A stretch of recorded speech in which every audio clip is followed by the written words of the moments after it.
সনাতন ধর্মাবলম্বীদের উল্টো রথ আজ এই বিষয়ে জানাতে ঢাকেশ্বরী জাতীয় মন্দির থেকে সরাসরি যুক্ত হচ্ছেন আমাদের সহকর্মী মোহাম্মদ আলাউদ্দিন উল্টো রথের আনুষ্ঠানিকতার বিষয়ে আমাদেরকে জানাবেন।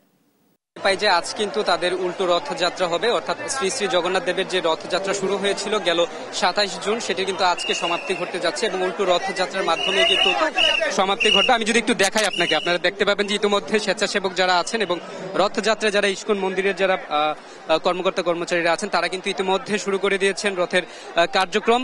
বেলা 3টা নাগাদ তাদের এই রথযাত্রা শুরু হবে বলে তারা জানিয়েছেন এবং সেই সঙ্গে তারা যেমনটি বলছিলেন যে এখানে আজকে কিন্তু প্রাথমিক এবং গণশিক্ষা উপদেষ্টা ডাক্তার বিধান রঞ্জন পোদ্দারের কিন্তু এখানে আসার কথা ছিল না এবং তিনি এসে এখানকার রথযাত্রার উদযাপন করবেন এমনটি তিনি বলছিলেন তারা।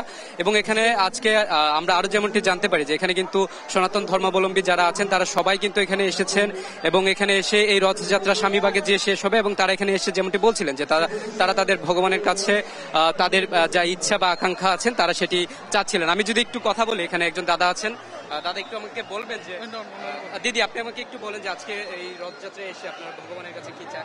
আসলে আমরা হিন্দু ধর্ম সবাই আসলে শান্তির ধর্ম, সবাই শান্তি চায়। আসলে ভগবানের কাছে একটাই চাওয়া যে আমরা সব ধর্ম মিলে যাতে শান্তিতে বসবাস করতে পারি, সবাই যাতে ভগবানের নাম গান করে এই দুনিয়া মানে পৃথিবীতে থেকে যেতে পারি, এটাই। ঠিক, আরেকজন দাদা আছেন, আমি দাদার কাছে জানতে চাইবো। দাদা আপনি আমাকে একটু বলবেন যে এই রথযাত্রায় এসে ভগবানের কাছে আপনারা কি চেয়েছেন? আমরা ভগবানের দর্শনে যাইতেছি, ভগবান যাই করে সেটি সঠিক। আর আপনাদের পরবর্তী দেশকে কিভাবে চালিয়ে যেতে চান বা কিভাবে দেশের জন্য দেশের মঙ্গল কামনায় কি চান? আমাদের ভগবান যাই সেটি সঠিক, আমরা কিছুই না। ভগবান যাই সেটি বলরাম যাই যেটা সেটি সঠিক। আর এর মাধ্যমে আপনাদের রথযাত্রা শেষ হচ্ছে, এই রথযাত্রার ব্যাপারে যদি একটু বলেন। আজকে শেষ, আজকে স্কুল মন্দিরে স্বামীবাগ। দিদি আপনি একটু বলবেন যে হচ্ছে আচ্ছা, এদিকে আমরা দেখতে পাচ্ছি স্বেচ্ছাসেবক এবং ধর্মগুরু আছেন একজন। আপনি আমাকে একটু বলবেন যে আপনাদের এই যে রথযাত্রা আজকে শেষ হচ্ছে এই ব্যাপারে আমরা একটু সরাসরি যুক্ত আছি। কর্মকর্তা আছেন। আচ্ছা, আপনি আমাকে একটু বলবেন যে আচ্ছা আমরা দেখতে পাচ্ছি একজন এখানে স্বেচ্ছাসেবক আছেন এবং ধর্মগুরু আছেন। আপনি আচ্ছা ঠিক আছে, তো আমরা কিন্তু কথা বলার চেষ্টা করছিলাম তাদের সাথে এবং তারা আমরা যেমনটি দেখতে পাই যে তারা কিন্তু এখানে